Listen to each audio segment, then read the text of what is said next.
Just with your eyes closed, just thinking about that. Forgive yourself.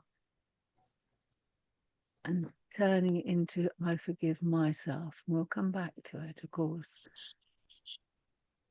But what I'm working with ultimately tonight is that this is the place, it's like the beginning and end of forgiveness, is to forgive ourselves for judging. In that poem, we forgive lots of things, but ultimately, we come down to the only problem that we create for ourselves and the sense of separation we create is because we judge ourselves. And so we forgive ourselves for judging. And in forgiving ourselves for judging, we release the past, to go back to where it lives in the past. We come into the present moment where there is only love. You might just say a few times in your mind, just quietly as you breathe, I forgive myself for judging. I forgive myself. And you might even just come quietly down to I forgive. Because in the end, we just forgive everything, which means we release everything. We release the past. We have no grievances. We are still and present here in this moment. I forgive. I forgive.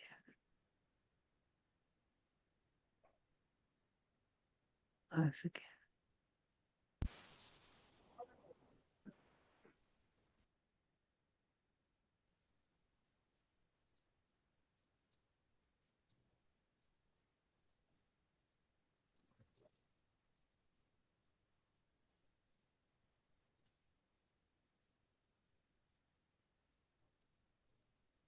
Just gently returning when you're ready.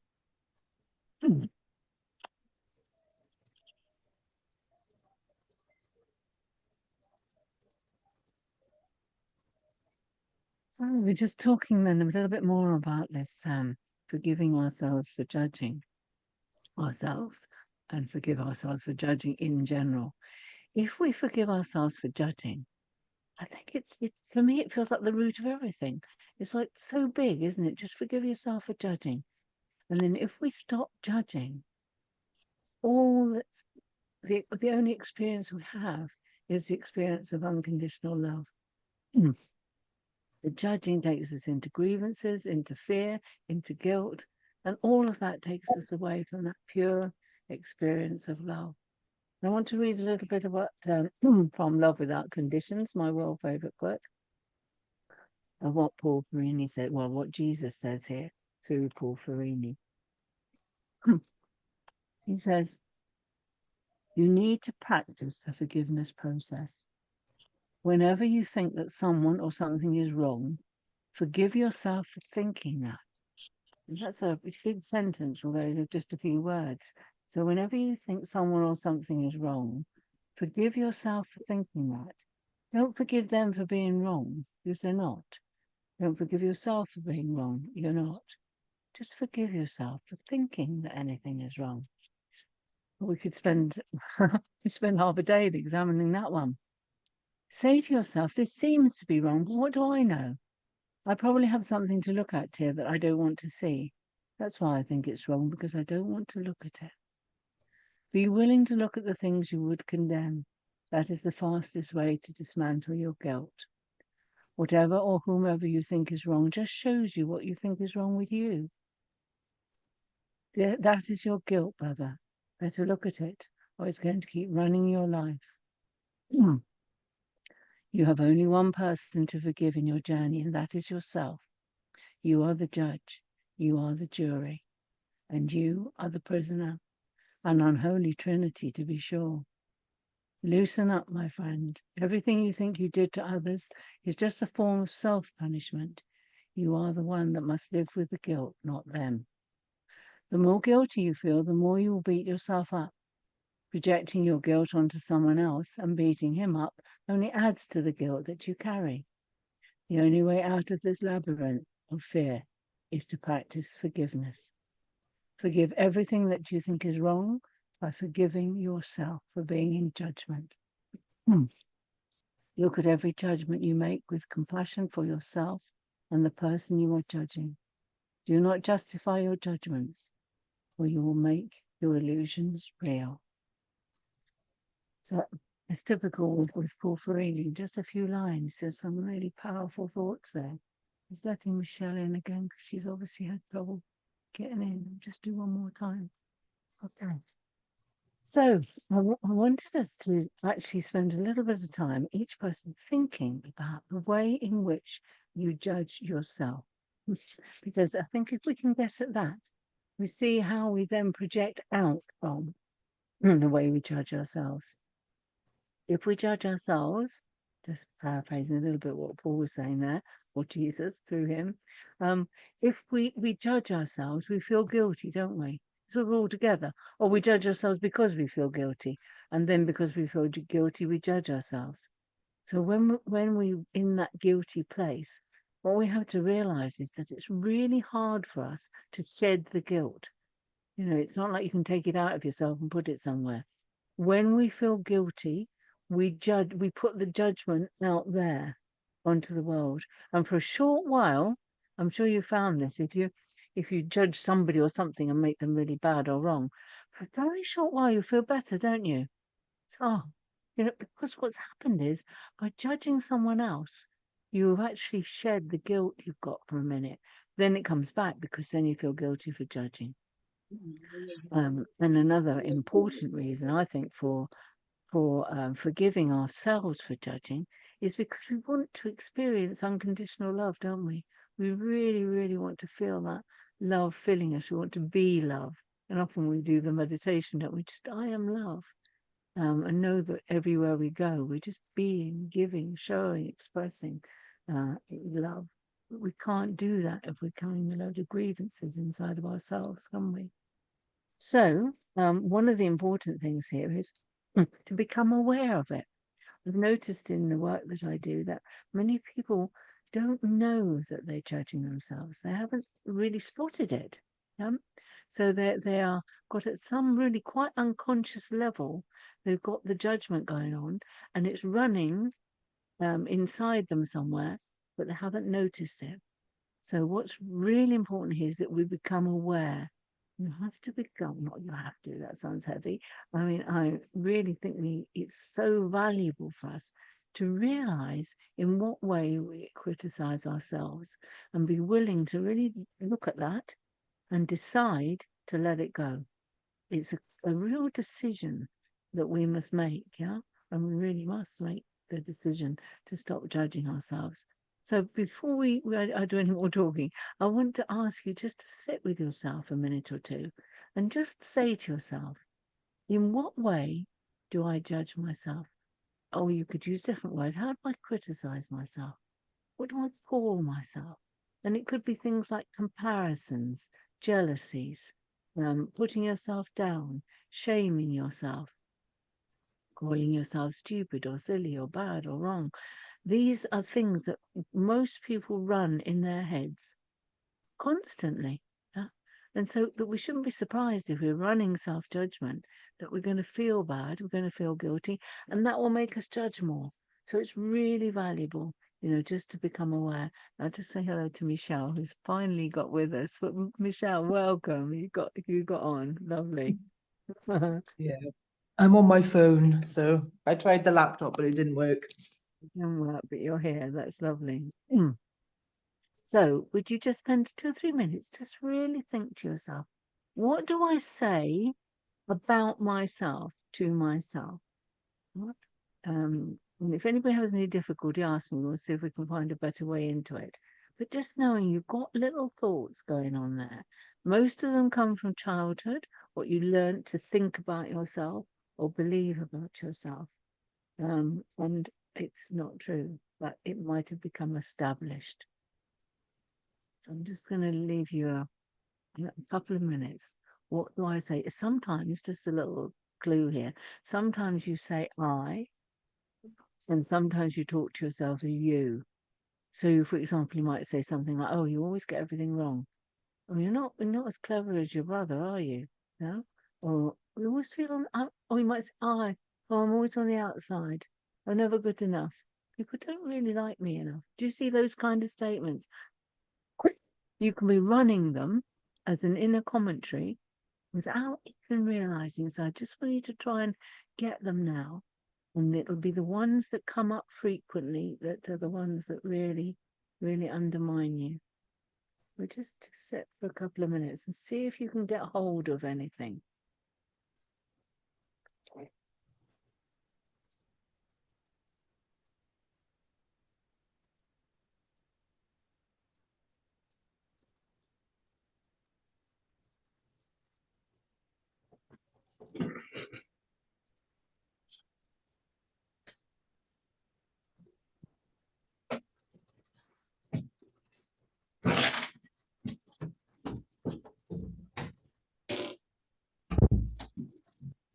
Does anybody need any help with it? Are you all finding these inner things you say, or anybody not who needs some help? So everybody's doing all right.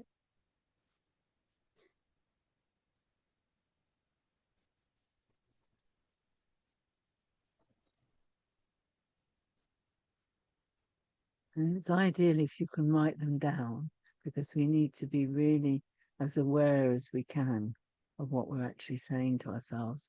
And these little ego statements, which is what they are, it's just the ego trying to make us miserable. They're very sneaky. They try to hide from you.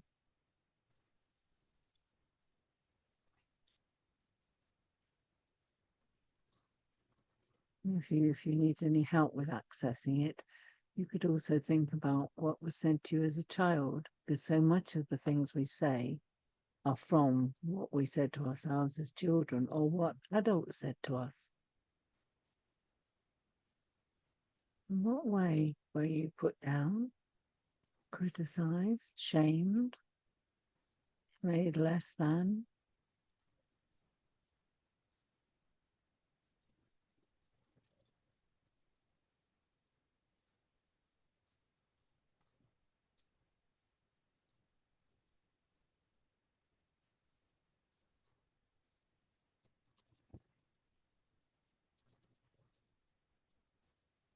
When you've got your statements written down, just have a look through and try and notice what you think is the one that's the most damaging for you.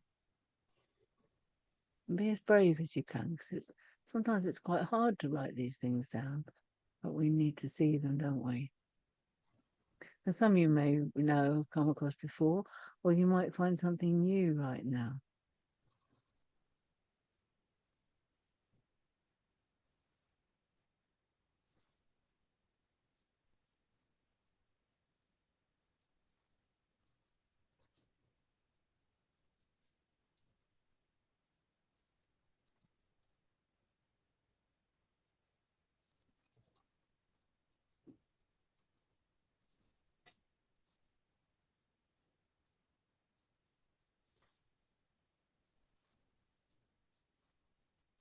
And see if you can get them down to actual statements, right? Because it's as if there's a little person in there saying these things to you.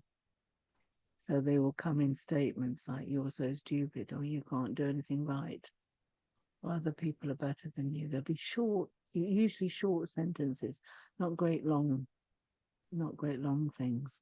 You'd have got it down to quite impacting statements to yourself about yourself.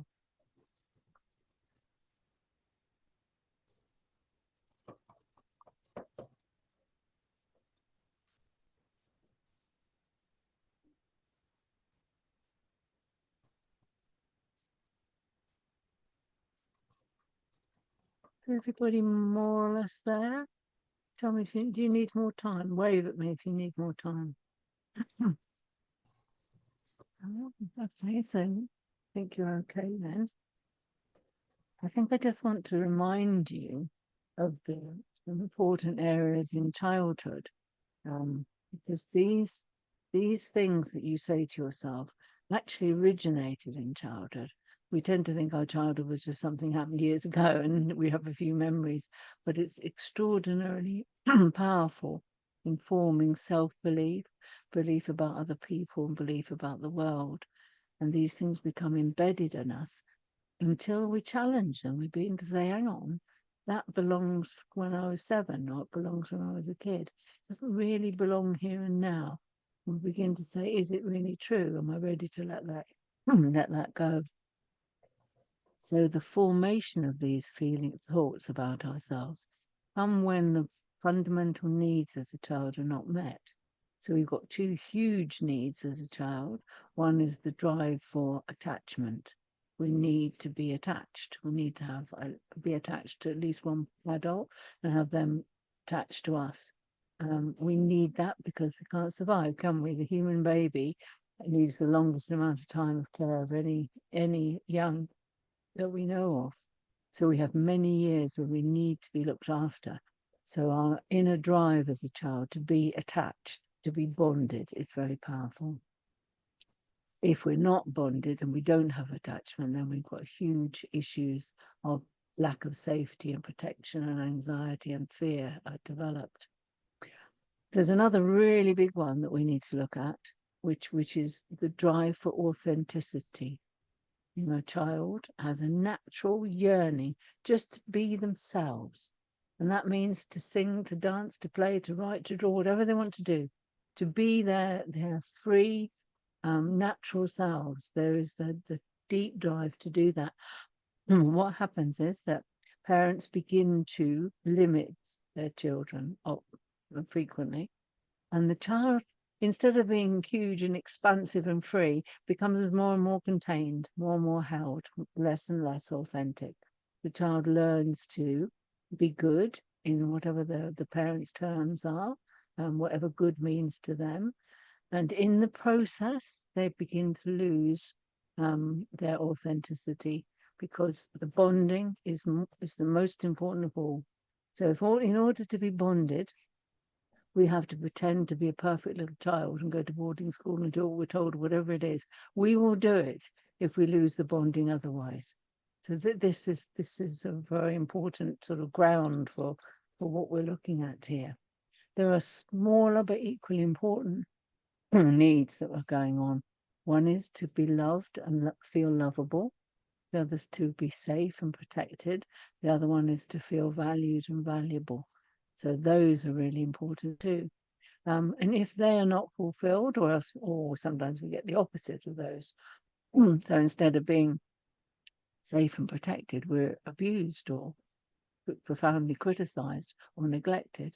Instead of being shown incredible love and a sense of safety, we're made to feel that we're not good enough.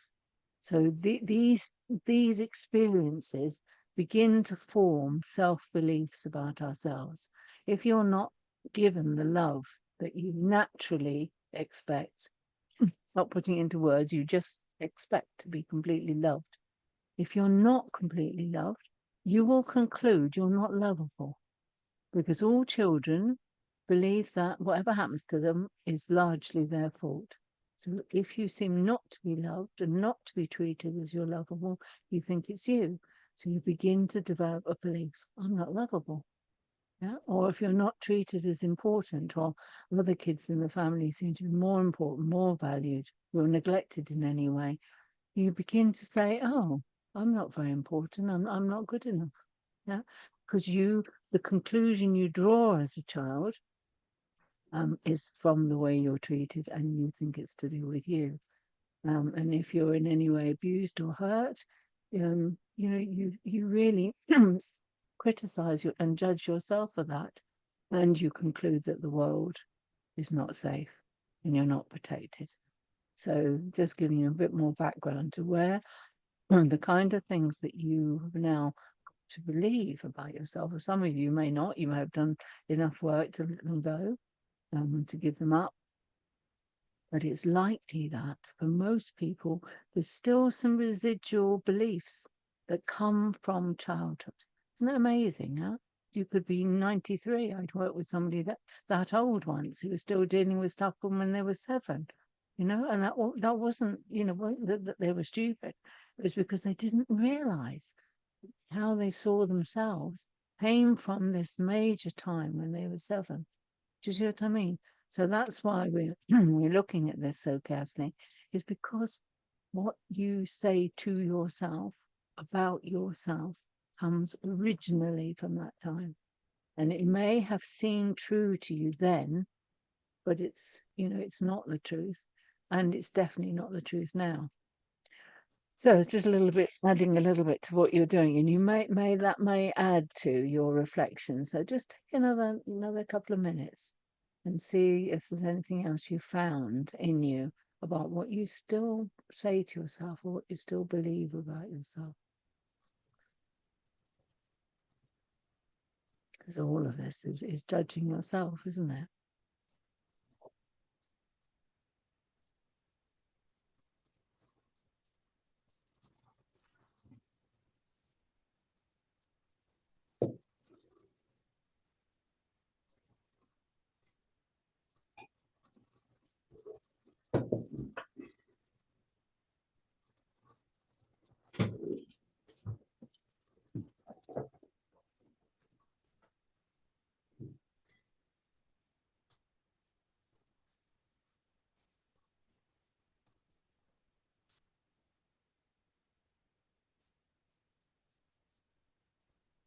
Out of what you've been writing or thinking, did you find something you can realize or you can appreciate started in childhood, but you've still got it going on now? That's going to be the most helpful one, or there might be more than one for you to look at. It's something that I was made to believe about myself as a child that I actually still believe now. I may not fully believe it, but might be just a residue of it, a remnant of that belief that you have now.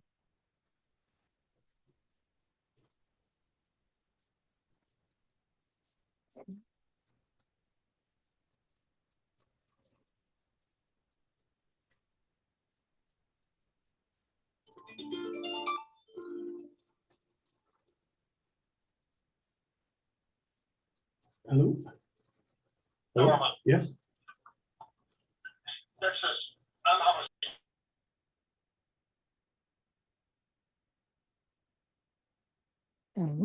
So because we haven't got loads of time, let's just, if you're willing to, it'd be really great if you could share, or anybody who wishes to, can share as something they've realized that they cannot hold as a belief or a self-judgment that perhaps they can see comes from childhood. Has anybody got something they would be willing to share?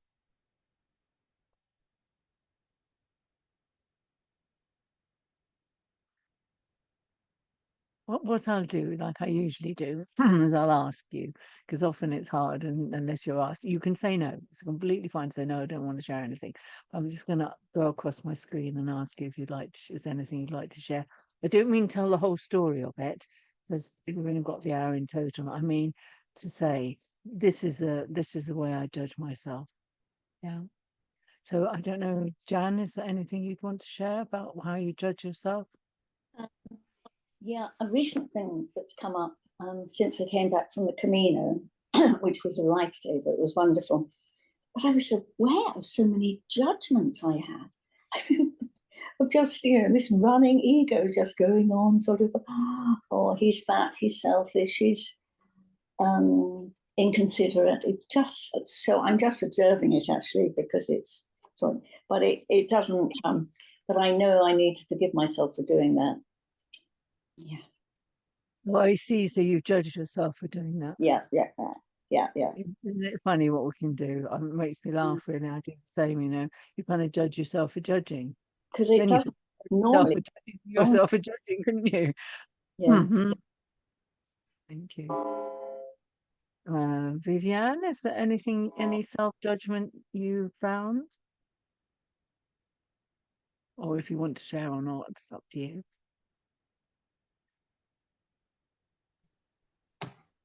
No.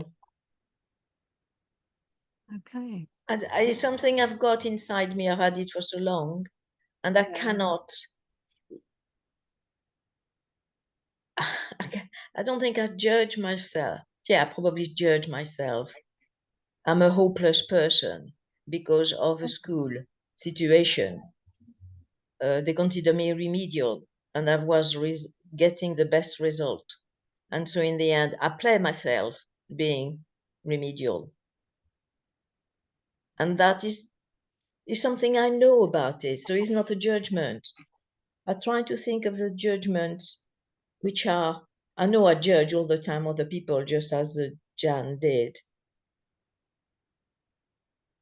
But Vivian, can I suggest something? I think that something here is very valuable to realize is that what we do is we can run two stories at the same time. Yeah. The child story is going along, like I'm remedial, I'm not clever enough, I'm not good at school. Then as an adult, we can say, no, of course that's not true. That was just something happened as a child. You know, I'm perfectly wise, intelligent, like anybody else. But if you've got still the child voice in there, it will sabotage your adult belief. So it's because you even thought of it, that means it's still in there. So I would certainly, think yeah, really good.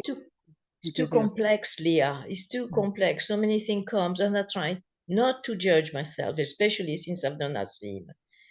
Before I was always judging, and now I don't judge myself, but I have some kind of peace all the time, fortunately. So I can't really speak about it. I can't see what I can say. I do not know why. Said is actually really helpful. And I would think, and what we're going to do in a minute is do a meditation to forgive ourselves for judging. And that will do. This is interesting to try and find things that we particularly need to work with. But actually, if all we do is say, I forgive myself for judging myself, I forgive myself for judging anything. And if you come back to that, it covers everything. So you clear away all the past, all the grievances, and you come back to yourself. So I think just be willing to forgive, because there's nobody who's here apparently in a body or being an ego that doesn't sometimes judge. Yeah, but I'm willing to forgive myself. I do many times because I do sin them, but it's not necessary. It comes from the youth of I can't be out, down, or whatever it is. Why am I judging that person like that? And then I forgive myself. But this, okay, it's complicated. Yes, you can always do something good by forgiving yourself for judging.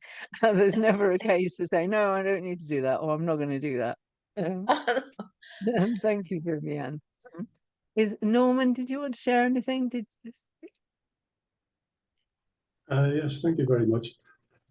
I'm a walking example of everything that you've said this evening.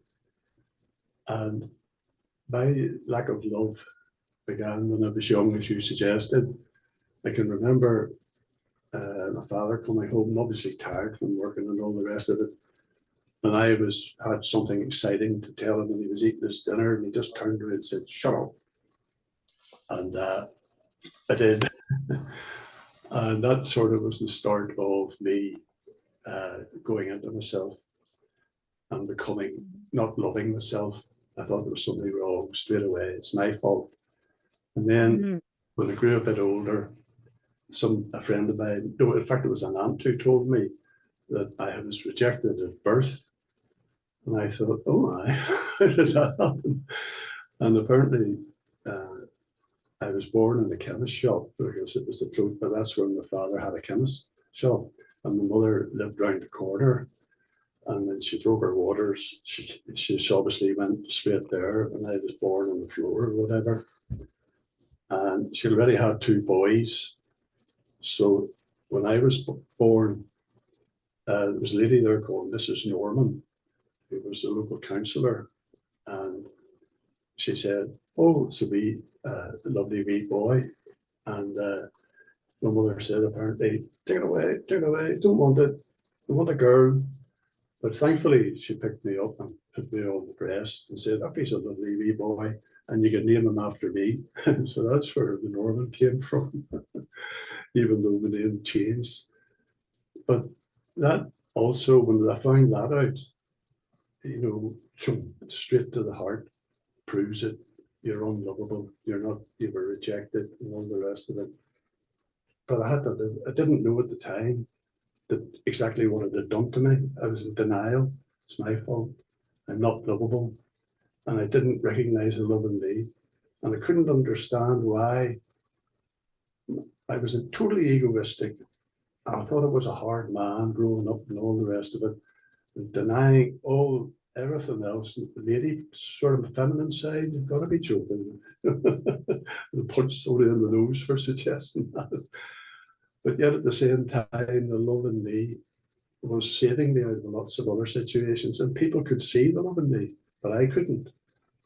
And then when I learned about what the ego was doing and ruining my life through the course and through teachers like yourself, I thought, I don't want the ego. I couldn't see ego's fault. It's all its fault. Until I realized that I was that egoistic person doing all these things. So instead of trying to get rid of it or rid of myself, the only way out was forgiveness.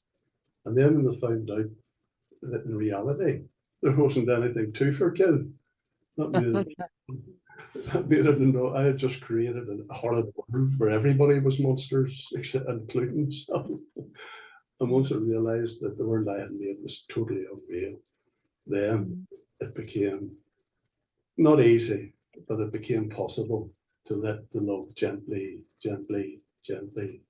And then I was able to truly say, I'm very sorry, really, I'm very sorry for living the life I've lived.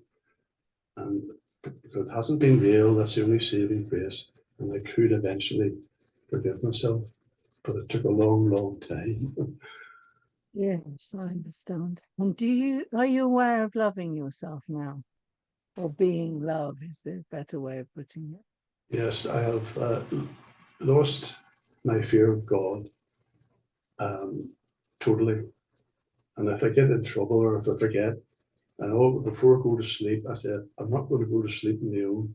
I'll just snuggle up and rest on God's shoulder, straight in. People say, oh, you can't do that. You have to go through Jesus and you have to do this, you have to do that. Oh, you definitely can do that. Yeah. Yeah. And that's what I feel safe then, even though I'm 78, I feel like a wee child again. That's lovely. Thank you, Norman. Thank you. Thank you. Now I'm aware that if everybody shared, we'd run out of time. So, but I offered it, I really want anybody who's really feeling like they've got something to share to really do so. So, is anybody who hasn't spoken yet particularly like to share anything about the way they talk to themselves or their self-judgment? It's great if you do because it helps everybody. Anybody? Eileen, do you want to share anything? No. Bunny? No, the only thing is, I will sorry. say that Norman's story resonated. That's helpful, isn't it? That's part of the benefit, isn't it, of the sharing, is that we unite with people because we understand them, and we are already one, but we forget it, don't we? Thank you. Helen, did you want anything you want to say? Well, I have got a statement, but I don't think it's a judgment of myself as such, and I don't know how it's related to childhood, but I'm frustrated, angry, and disappointed in myself for being unable to make big decisions. Okay, that is quite a judgment, actually, isn't it? Is it a judgment? Well, you've got a double thing going on there because first you've got you judging yourself for being unable to make big decisions, and then you're upset with yourself for that. So you've got. Is it a judgment or is it a realization? Is it a judgment? I think if you, it depends how you say it. Clearly, from the feeling that's in there, it's a judgment. If you were being just saying, well, I totally love myself and I'm really at peace with the fact that sometimes with big decisions, it takes me a little while. There's not a judgment there, is there? There's an observation. Yeah. But when you're frustrated and angry, upset because you're not good at making big decisions, all of that is a judgment. Because what makes a judgment so much, you know, is the feeling behind it.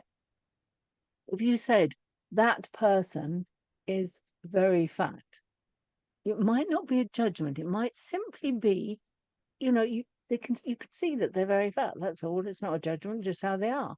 But if you say that person's really fat, right? Yeah. There's judgment there, isn't there? The same words, but it's a judgment because it's where you're coming from.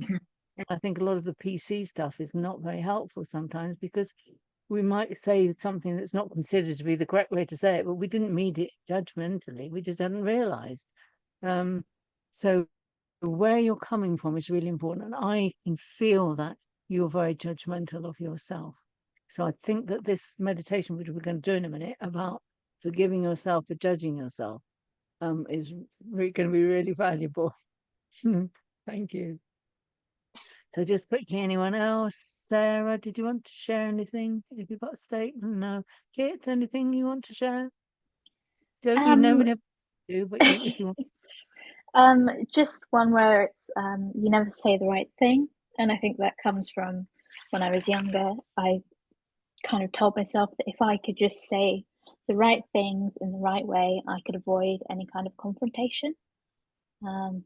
And so it's just learning to forgive myself for that kind of you never say the right thing. And also I'm recognizing a lot more now that it's not my responsibility to avoid confrontations alone. There's always two people in a conversation. Yes. So just being a bit more gentle with myself and not taking on so much weight of every conversation. Well, that's brilliant. Such a good example. Because remembering the way affirmations work, that's an affirmation, isn't it? I never say the right thing, or to yourself, you never say the right thing. So what happens is, then the next time you come to say something, you appear not to say the right thing. So you observe that and you say, there you are, you never say the right thing. So you're going round and round in circles, making more concrete something that's only a belief and is not even true. So we break through this by saying, I forgive myself for that judgment of myself. I'm letting it go now, and we'll do that in the meditation. And I don't need to think that anymore. I'm willing to think something different. And like with Helen, you know, being willing to let go of the thought that you're no good at making big decisions and to begin to move out of it. That's what I found really useful. You don't suddenly go from, I never say the right thing, to, I always say the completely perfect thing. Yeah, do you see what I mean? You can't go from one to the other, but you can make movement. You can say, I used to think that I never said the right thing, but I'm learning differently now. Sometimes I say things that are really helpful. Do you see? You gently make a journey out from the old truth. And the same with what you were saying, Helen. You begin to say, now, hang on, I'm willing to look at this one. I do know that sometimes with big decisions, I seem to cope really well with them. That's interesting. Every now and again, I seem to be okay with it. I'm learning to do it better. You made movement out of a very solid old belief. And if you keep repeating, I'm no good at making big decisions, again, you will continue to be rubbish at making big decisions. And then you'll observe that you're really bad at it. And then you'll be even more convinced that you can't do it. So it's in our power, isn't it? To say, I'm getting out of this mess. I am not going to continue believing that. And it may be hard to go big distance. But as I said, don't go a big distance, go a little way.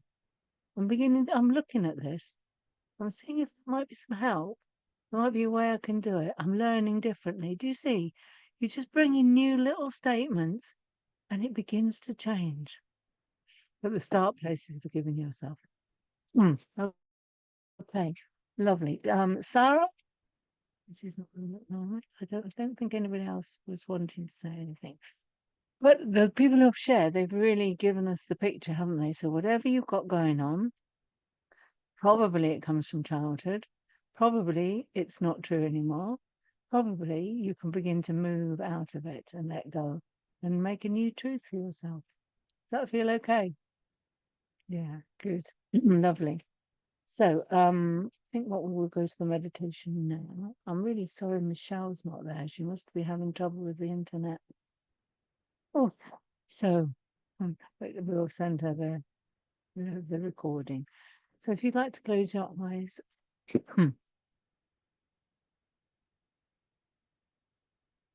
just spend a minute or two really coming fully into the present moment. It's probably going around in your mind a bit what you've been thinking about, what people have been saying. And feel like with each breath, you just let it go. You don't need to go over anything at the moment. Just be really aware of your breathing, slowly in and out, releasing, relaxing.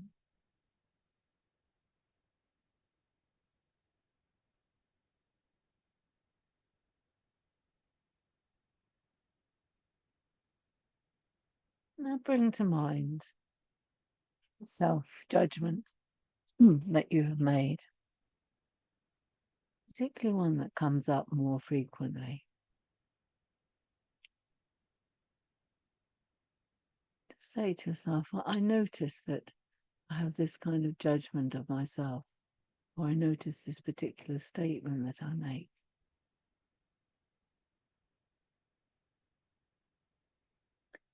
Now could you say to yourself, "I'm willing now to question this. I'm willing to check if it's actually really true."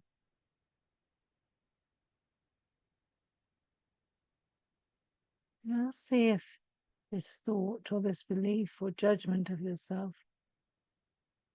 see if it came from the past. Does it come from your childhood? And just remembering that as a child, you believed that the way you were treated was right. And that if anything didn't feel good, you believed that it was your fault. So how you learned to see yourself, the world, and other people was true for you then. Being aware now of this belief, this self-judgment. Could it possibly be not really true? Could it simply appear to be true? Even if you can gently, a little bit dislodge the truth of this statement, this belief. And ask yourself, am I willing to see things differently? Am I willing to let go of this belief, this self-judgment?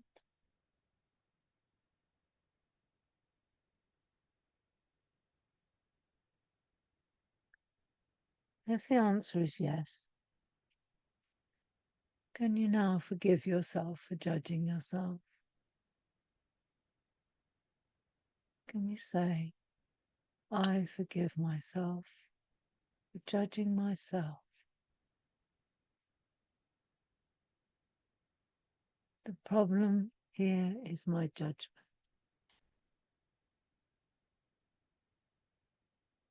With my judgment, I make myself feel guilty. That makes me want to judge again. It makes me want to judge out in the world, to judge other people. I know that if I give up judging myself, then I will take away my guilt. I will rest in peace and love within myself. The past will be gone.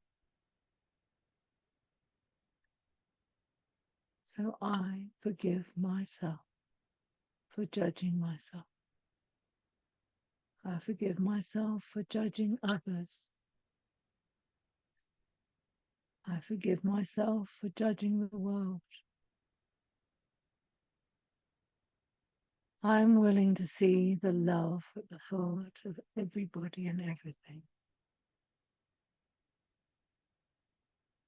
I'm willing and ready now to see the love, heart of all beings. I'm ready to see the love, to experience the love that is my truth. It is who I really am.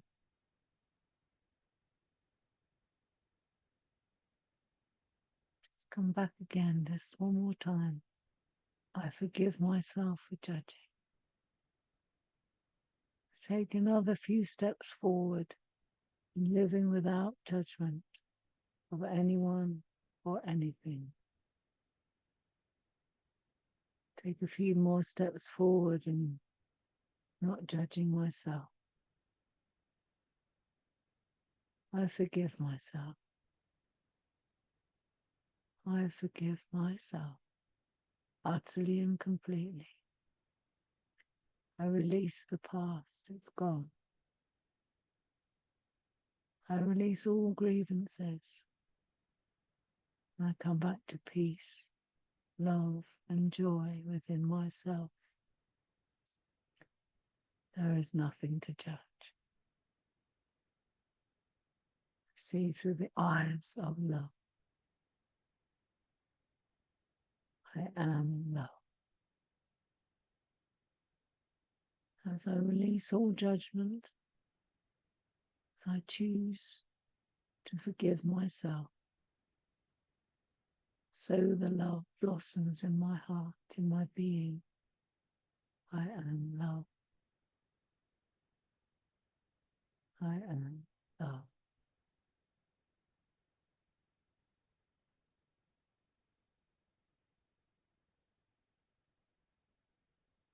That to just keep your eyes closed.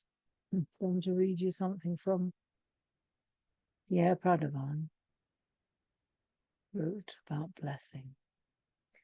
And when he ends with a line from the Course. And as I say these lines, I'll leave time so you can repeat them in your mind. I am love. I am love, and love is all I have ever been. I am only love, manifesting all that love is. Love constitutes my real identity. Love is the identity of all those I meet, whatever the material appearances. Love constitutes the ground of my being. It is the only law governing my existence. Love is the only meaning of my life, freed from all ego. May love be the substance and the point of departure of all my thoughts. May love be the substance and the point of departure of my only possible response to any aggression, encounter, fear, event, situation, challenge, or joy. May love be the only presence I express, for it is the ultimate reality of my being, which it fills entirely, constituting my one and only power. Love constitutes the space of my existence, the very life of my life, its true essence, my only presence. Love, which created me, is what I am. I just rest there in those words. Love, which created me, is what I am. See if you can just keep repeating those words for a few minutes and bring in, even though it's in the silence of your heart, so if you can really bring the meaning to yourself, to your heart, to your mind, to your being. Love, which created me, is what I am. Just feel the safety, the strength, goodness, connection, the oneness. Love, which created me, is what I am.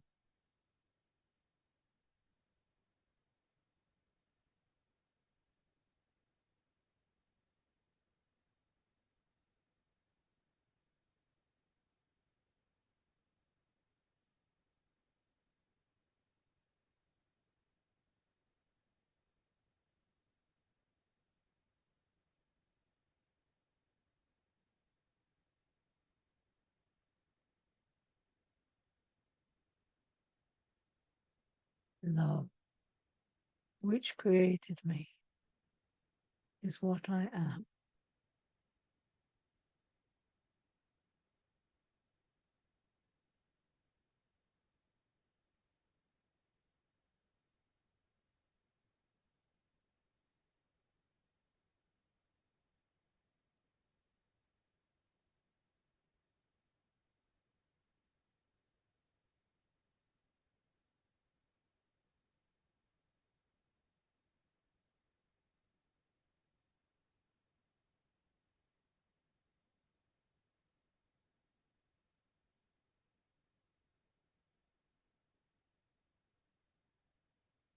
Gently coming back, take your time. And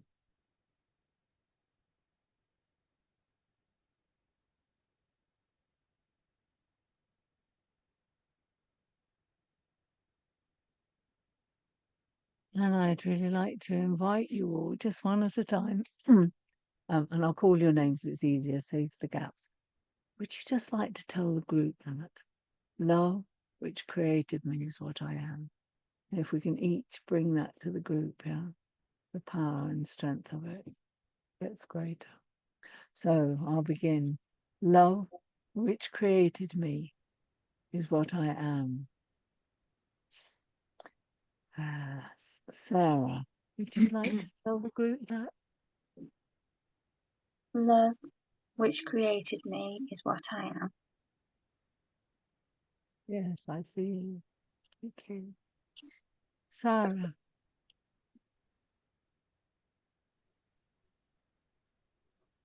Love, which created me, is what I am. Okay. Love, which created me, is what I am. Yes, I see.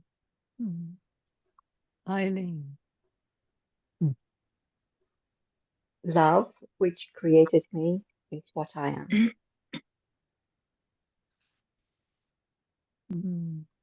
Funny. Love, which created me, is what I am. Helen. Love, which created me, is what I am. Jan.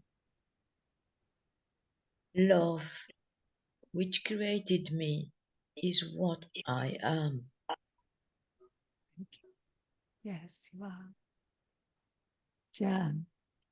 Love, which created me, is what I am.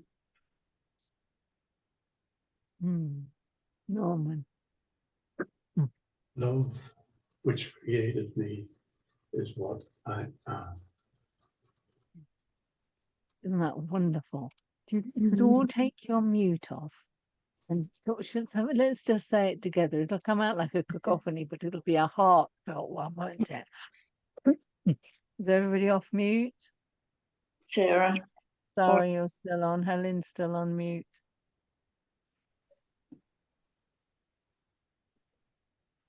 Okay, are you ready? Love, Love, which Which created me, created me, is is what what what I I am. am. Love created me is what I am. Yes. love, So you are, you beautiful ones. Oh, Love which yeah. created you is what you are. which created me is what I am.